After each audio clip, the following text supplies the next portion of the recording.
Jeffrey here. I'm a professional food person, and I'm here to inspire you to cook food at home instead of resorting to a manufactured food alternative that can be unhealthful and expensive. Starting with fresh, natural goods like vegetables, grains, meats, fruits, nuts, berries, yeast. Breaking them down and cooking them into wholesome food with gusto.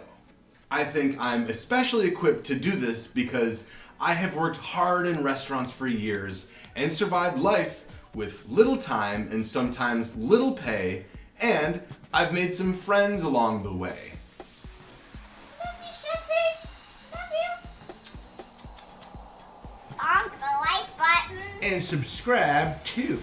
Welcome to the Irrelevant Food Guide to Cooking.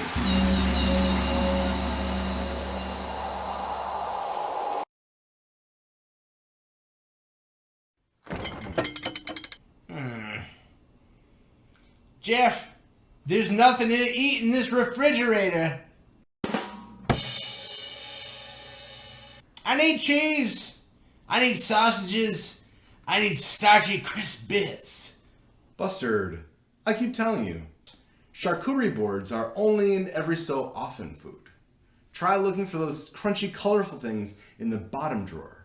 For simplicity's sake, let's call them vegetables. Why would you even have to do that? Well, vegetables is kind of a misleading term. You see, a carrot is a root, broccoli is a flower, spinach is a leaf, asparagus are stems, potatoes are stem tubers, sweet potatoes are root tubers, snow peas are legumes, tomatoes, avocados, cucumbers, and pumpkins, and so many other vegetables that we call vegetables are actually kinds of fruit. Did you get all that? Huh? Oh, yeah, Jeff. That's super organic. Well, yeah, that's about how it goes. Vegetable dish. Here we are with our ingredients for a crudité or raw plate. $10 of fresh vegetables. Try it out. Vegetables are cheap. You can choose any vegetables you wish.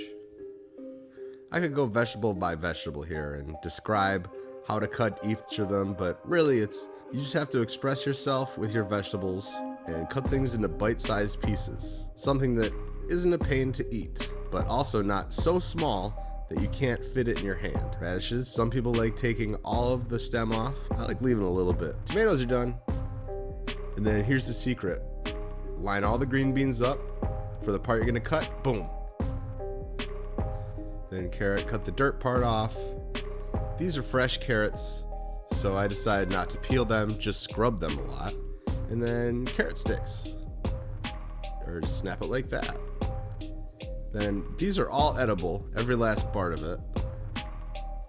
So I'm gonna showcase that by just cutting like that and maybe thumbing off just that seedy, stemmy part. See? How fancy is that? Not very, it's rustic. Then broccoli. Cut yourself trees.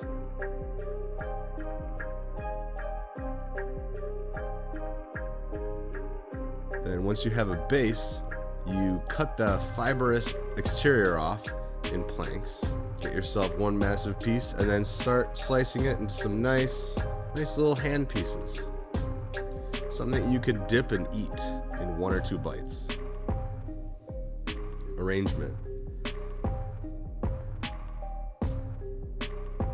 I like varying the colors, so I'll start with a structure of green.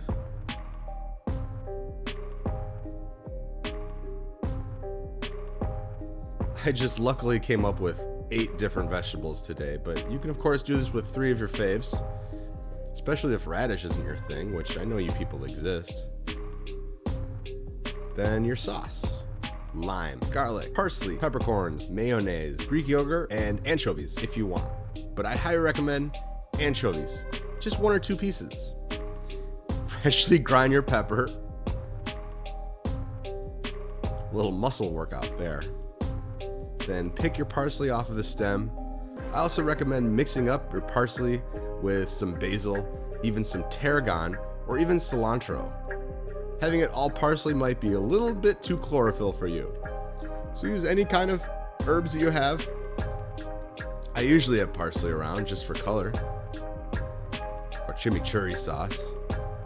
And then fresh garlic. Here's the secret. Just easily peel off all the paper for a single clove of garlic. Here. Yeah, yeah. Oh yeah, look how easy that was. Smash it. Peel it. Chop it a little bit. But today we're gonna use our friend, the blender. The blenderizer. Literally, put everything into the blender. And your anchovy. And puree until it's green. This is not a classic green goddess, but we're on the right path. If it's a little thick, maybe add some more lime juice. Good to go. Yum, crunchy and fresh.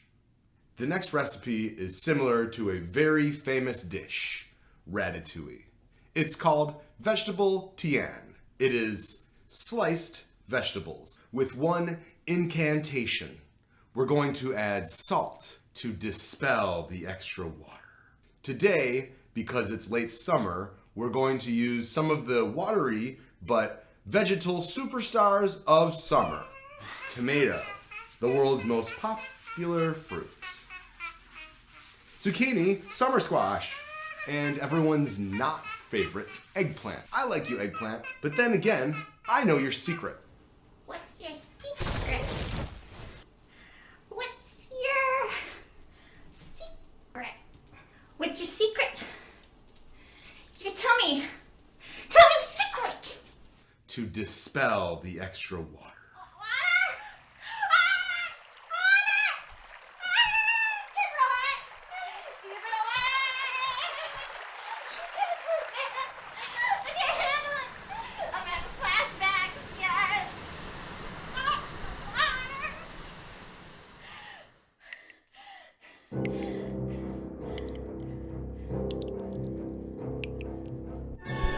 This is probably going to be the most labor-intensive dish we've done so far on this channel, but once we do things in bulk, you'll notice that you'll be able to eat off them for a few days. So 3 days of meals for 4 hours of work, that's not too bad. Then our baby bell peppers.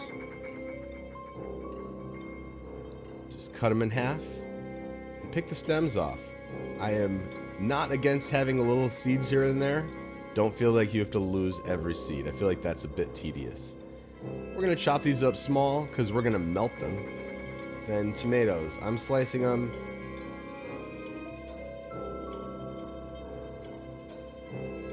And make sure you harvest some nice, thick, juicy pieces. And then any kind of end pieces that are kind of round, we're gonna chop up into quarters so that we can make a sauce. Right, so tomatoes 2 ways here. Then stack your tomatoes on a tray.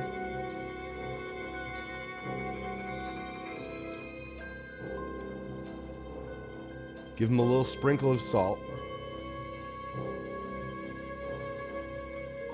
Then celery. Small pieces here.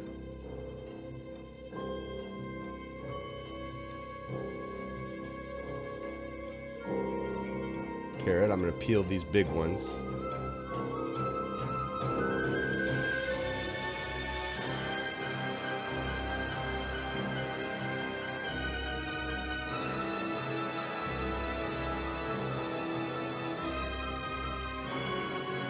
Cut them in half lengthwise. Cut them in half again, and then just mechanically go through so they resemble your celery. And shallot, a little bit more work, but I think they have a bit more aroma and less sweetness and sulfur. I mix them casually. Do the little onion thing and just chop them up small. I love garlic. I always put too much in. That's on purpose. So what is that? 6 cloves? Something like that. Smash and peel.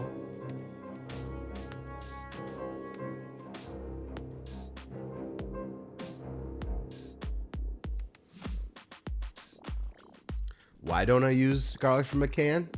Well, because I love doing this so much. And that garlic is old, nasty, and fermented. Ha! 5 pieces.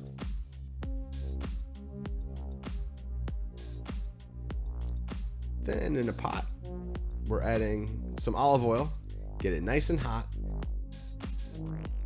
Throw your garlic in. Whoa, that's hot. Probably too hot.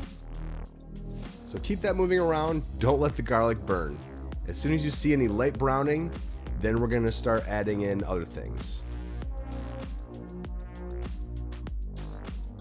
The idea with this dish is to fry it so that all of the water is gone. Because honestly, if you make a ratatouille and it's too watery, it's going to be underwhelming.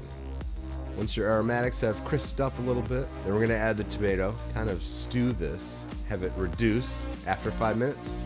Take it off the heat and just give it a little zap with your hand blender. I know what you're thinking, all these appliances, this is going to cost money. I bought this 10 years ago at a garage sale for $2. Set that aside.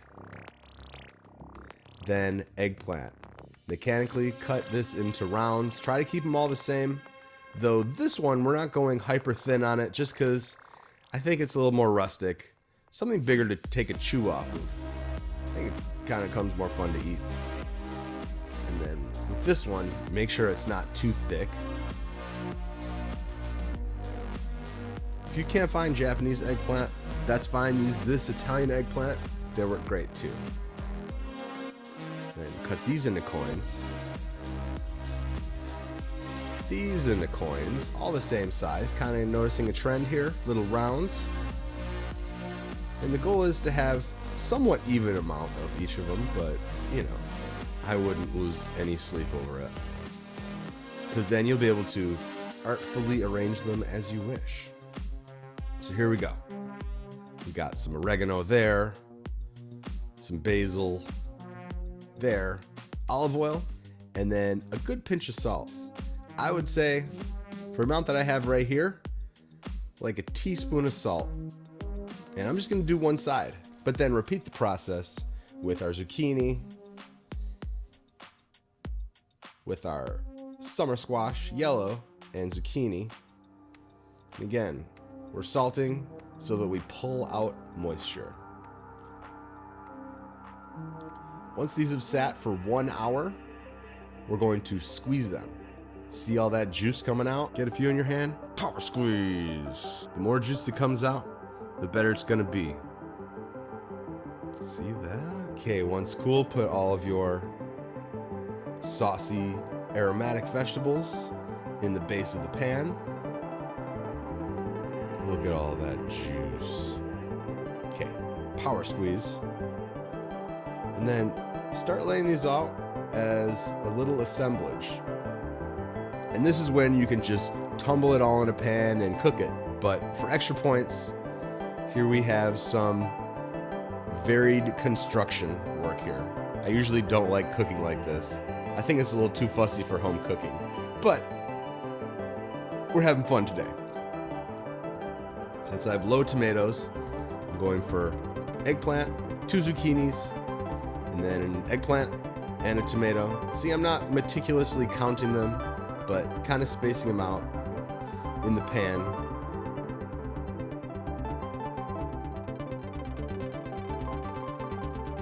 Squeeze them in tight as they are going to shrink.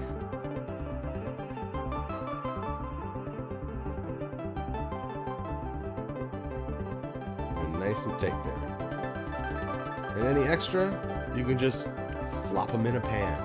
Then put some parchment paper over it, pop it in the oven for 30 minutes. See, that's how easy it could have been without all the meticulous arranging. This is where I think the modern ratatouille got its start. As a vegetable Tian.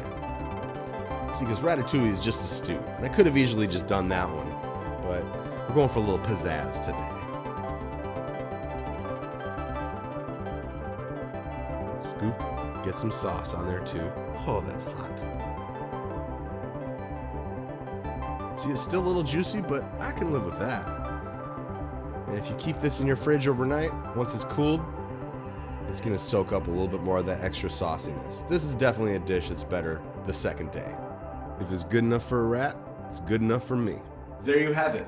2 crazy simple dishes that you can cook at home to keep your freaks fed. Comment down below if you have any ideas of other food we should make. Otherwise, save your money and get cooking.